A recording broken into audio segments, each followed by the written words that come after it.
The आवाज of India channel के स्वागत करुछु। गला काली बलांगीर पथरचेपाठाने कृषि सशक्तिकरण विभाग तरफ बड़ धरणर चाषी समावेश होता। यह समावेश मुख्यमंत्री मोहन माझी, उपमुख्यमंत्री कनकवर्धन सिंहदेव और स्वास्थ्य और परिवार कल्याण मंत्री मुकेश महालिंग संगे बीजेपी अनेक नेता जोग देते। हेले बलांगीर जिलार मेरुदंड कहुवा गुटे बोली कृषि भित्तिक देवगा चिनिकल केन्ता करी चालू हेबा बोली स्थानीय अंचल दे अनेक राजनेता और कृषि संगठन दाबी और प्रतिवाद करी आसुथिले।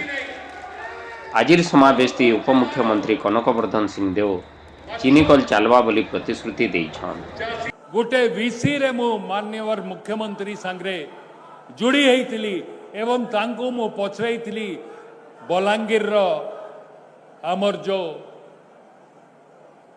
आखु मिल थिला ताकू केबे सुधा आपण आरंभ करिवे एवं केंद्र सरकार सह अमित शाह जी सह ताकू आलोचना करी ऑलरेडी प्रोजेक्ट प्रपोजल तैयारी हेलानी एवं आखु चाष जो चाषी करिवे तांकर चीनी कल बलांगीर रे आउ थरे खुला जिवो आउ तांकु से सुविधा देवा व्यवस्था करा जिवो। हेले ई प्रतिश्रुति केते दूर सत सेटा समिया कहवा बोली साधारण लोके आर भिन्न भिन्न दल राजनेता मानकर भितरे आलोचना हेउछि। मुख्यमंत्री, उपमुख्यमंत्री, स्वास्थ्य मंत्री एवं सरकारी दल अनेक मंत्री विधायक समस्त उपस्थिति रे सरकारी खर्च रे बलांगीर जिले में सरकारी चाषी समावेश होता। ये चाषी समावेश रे ओडिशा उपमुख्यमंत्री कनकवर्धन सिंहदेव देवगां चिनिकल चलिबा बोली घोषणा करछंती। तेणुकर तांको बहुत बहुत धन्यवाद। किंतु जदि चलिबो आउ जदि बीजेपी रो जो मैनिफेस्टो जुमला बोलिया एटा भी सेटा गोटे जुमला ताहले निश्चित भाव में जनसाधारण चाषी बीजेपी सरकार को निश्चित भाव में जवाब देव।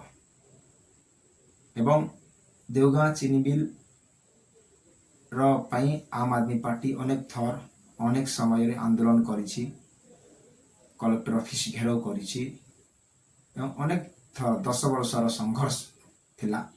तेणु करी जो प्रकार सरकार घोषणा करिसंती एटा निश्चित भाव में आम आदमी पार्टी रो मध्य सफलता।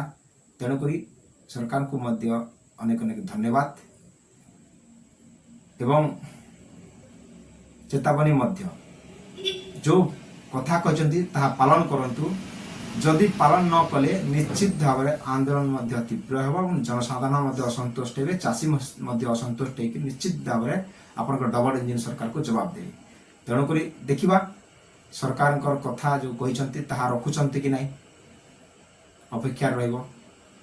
तेणुक पुणी थे घोषणा कर बहुत बहुत धन्यवाद उपमुख्यमंत्री कनकवर्धन सिंहदेव जी। किंतु जो कथा कहते से कथा रखु एवं हजार हजार लोक जो बेरोजगार होती पुणी फेर आणतु एवं जनसाधारण जो मेरुदंड कहुवा देवगां चिनिकल को पुणी थे पुनरुद्धार करंतु। धन्यवाद, नमस्कार, जय हिंद, जय भारत। आमर देवगां चिनिकल दीर्घ 10 वर्ष है बंद होके सरकार चालू नहीं करबार। देवगां चिनिकल चाषी मनकर प्रत्येक आसु चाषीर अर्थनीति सुदृढ़ होता।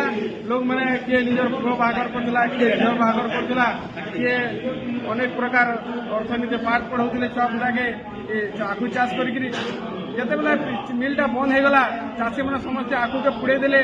आर वर्तमान चाषी मैंने सब दादन खटी जाउछन।